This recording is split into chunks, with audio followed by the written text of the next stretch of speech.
Hey guys, I'm a little low energy today, so bear with me. But I have a video that I'm really excited to make here. Um, a lot of it relates directly to me and my life path, but there's a lot of kind of general information that I'll cover regarding my the simplicial models of reality. Um, and also the first part is also about the mechanism of methamphetamine, as in the absolute simplest that I could put it, using these same simplicial models. So to start with, I'm just going to remind you all what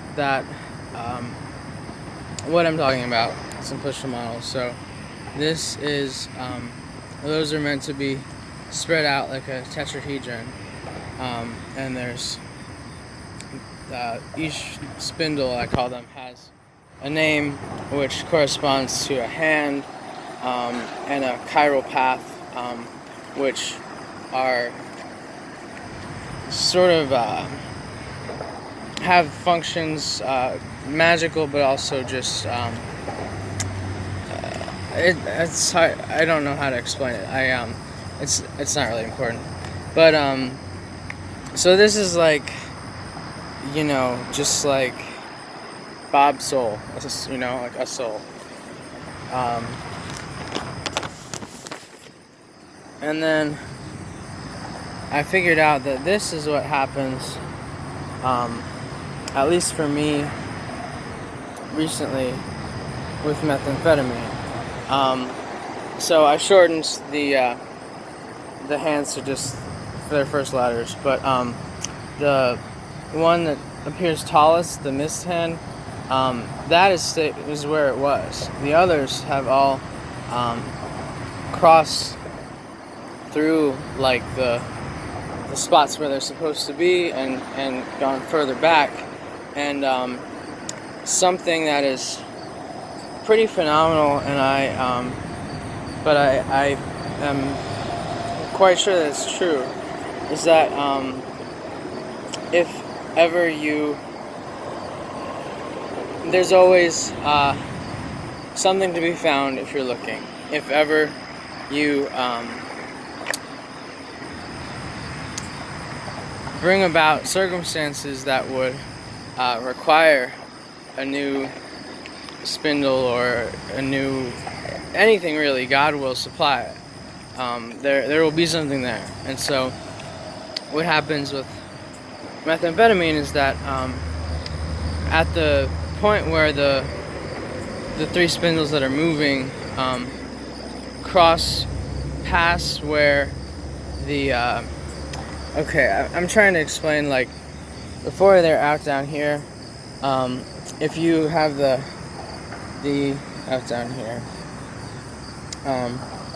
if you were to take those angles and then just flip them up around the point at the center there, if you went just right past that, then you get this emergent spindle, and I'm not 100% on all the mechanics. I don't know if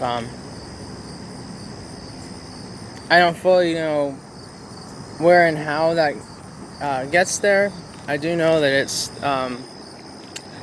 the anti-mist spindle because it's opposite mist, and it's not meant to be a real spindle. And I say meant to be insofar as God's original plan. Like, and I'm not really sure if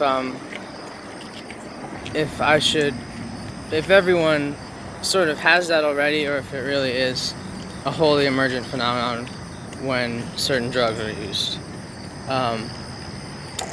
But what it is basically what's called the shadow in psychology. So it's like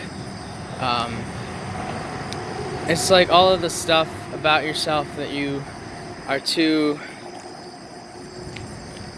timid or uncomfortable or kind of scared, or just for whatever reason, it's parts of your personality that are you that are there, but that you either don't readily identify with, or you don't share with others, or even you like sort of subconsciously deny it. And so that's why it's called a shadow. And I think it's a perfect name for it, because you can literally think, okay, like I have my personality and my thoughts, and then there's this underlayer, these shadows of those thoughts that are kind of too nebulous to really hold on to in normal circumstances. But that's exactly what methamphetamine does. And you still have the Ms. Spindle in this case. Just, I mean, in that analogy for psychology, would be called the persona, which is the opposite of the shadow, the part that you do express and claim and are comfortable with in our conscious self. So let's see.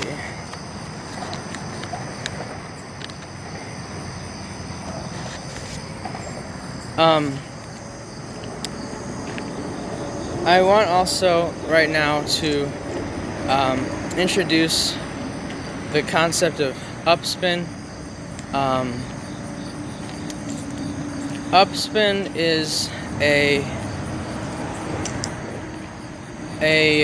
type of movement or spin that's brings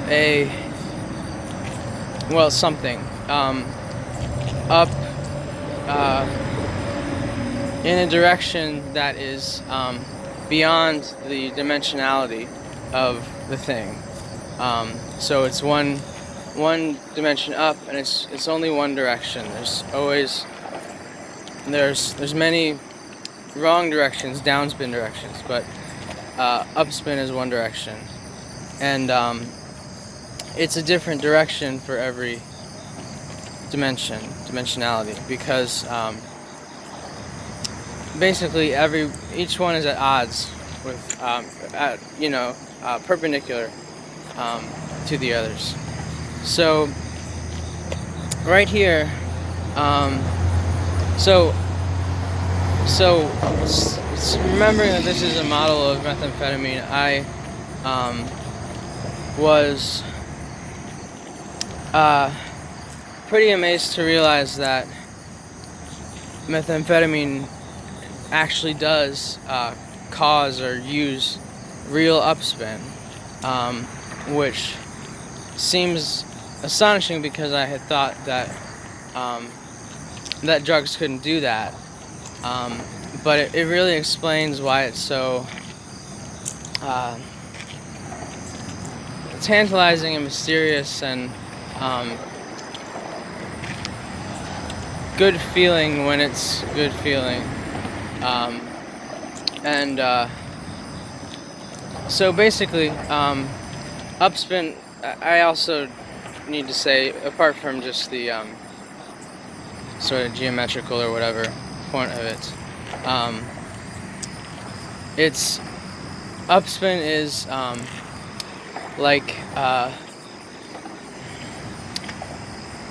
it's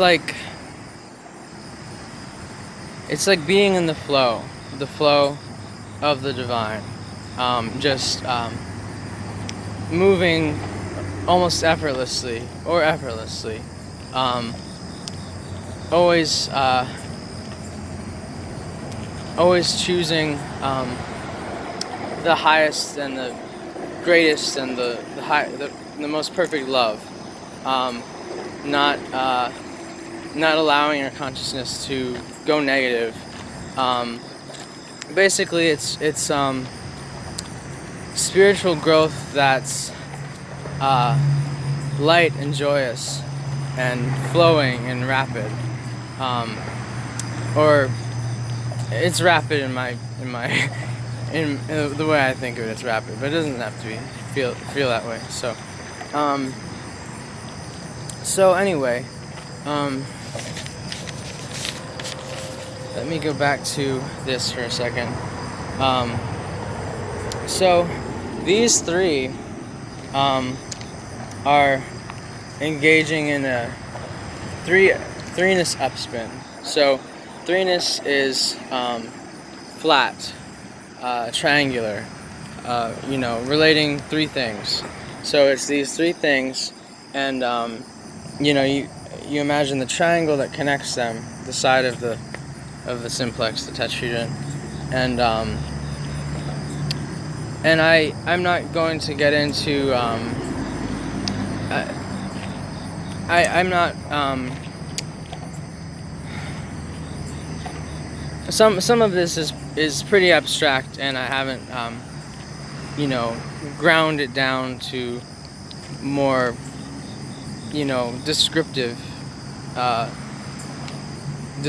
theoretical metaphysics. So anyway, so there's a three spindle that's between the three of them. So basically just all the lines except the one that goes up. And that's a three spindle, but it's because it's in three-dimensional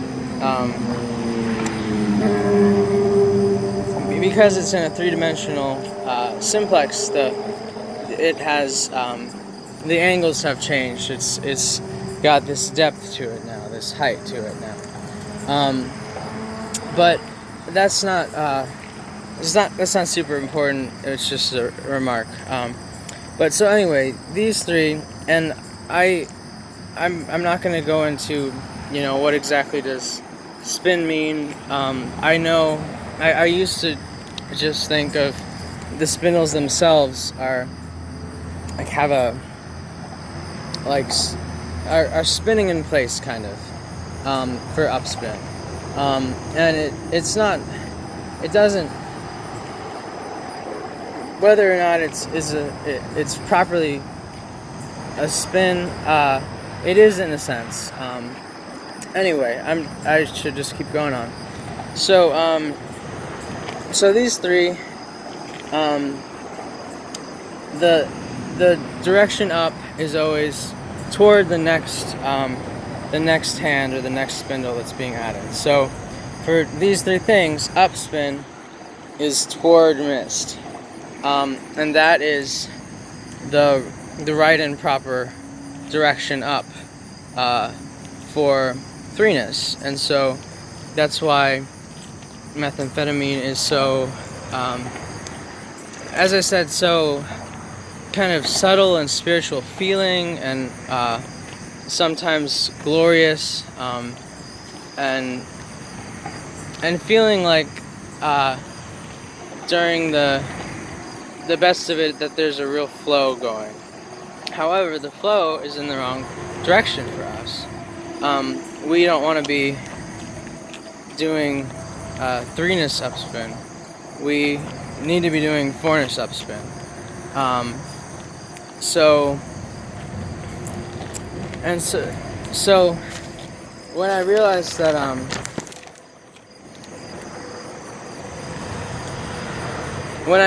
that basically these three spindles are going up and past the point where there would be expected a spindle down here, and it's created, and potentially going up more.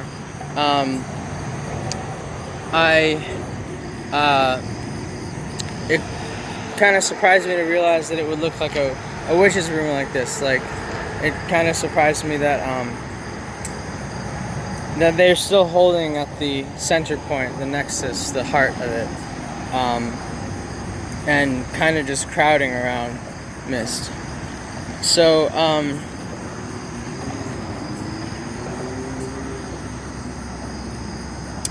yeah, so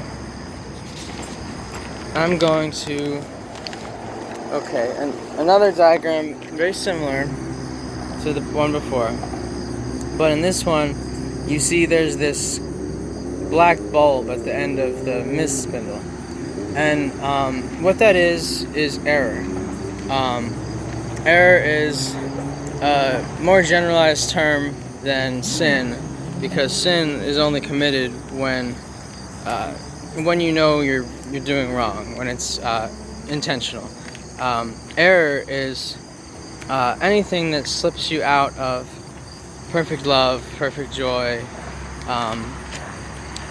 anything that disrupts your peace, and that's the truth of it. It's a very simple definition. Anything that disrupts your peace, and if you're not at peace, that means you're in error. And many people are in error all the time, and it's a challenge to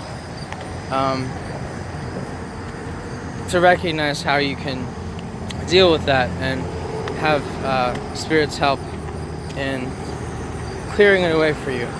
But so anyway, in this, I have this little bolus of error only on the mid spindle, and that's because the other three are up spinning. So it's not possible, as far as I know, to hold error while you're up spinning.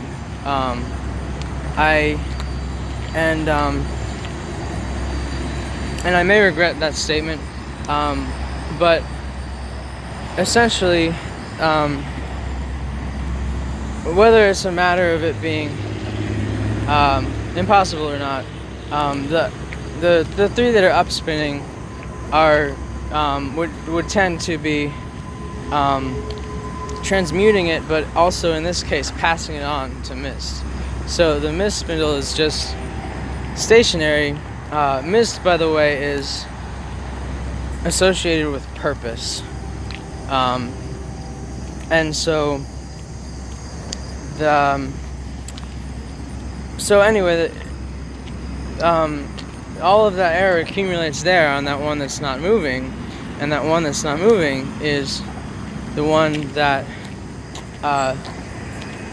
gives or guides or directs us to live out our purpose. And so that is why it's not impossible, but very hard and probably rare for someone who's on methamphetamine to be doing exactly what he or she ought to be doing, to be doing that one perfect step towards fulfilling life purpose, and so that's kind of why despite how incredible and complex and sublime it is, it will never really foster living one's truth, because even if you're clean as a whistle, you have no error, you still have the problem of spinning in a direction that is at right angles to how you're supposed to be spinning, which is with all four spindles of your physical / metaphysical body. So I'm just about done with that. I've been rehearsing this in my mind for hours, and I think there's probably a lot that I intended to say, or that I probably forgot. I'm just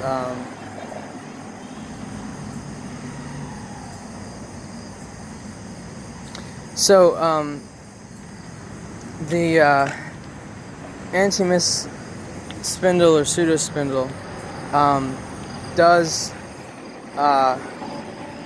retract, you could say, once you're no longer high, and just making that clear. And I guess I should also make clear that that shadow, that anti-mist spindle there, is that is what that's what somebody who is on methamphetamine would identify as themselves. So it's like it dominates while it's there on the scene. It dominates, and so people who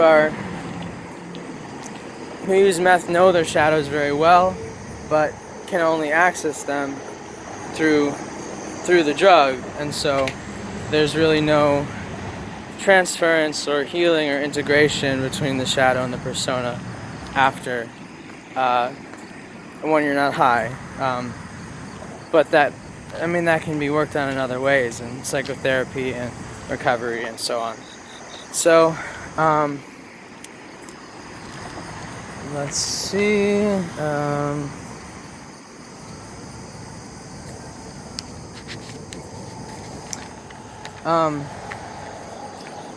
The other thing is that there's a, well, maybe I already said this, but I like the phrase, the mist spindle in this circumstance where it's kind of shrouded in error it's harder to tell what your purpose is as well. And I think it's possible that I might be basing this a little too much on me, because it's I have that mist spindle locked in, like totally anchored in the pattern. That is my only purpose, and I know that, and I'm not gonna let it go.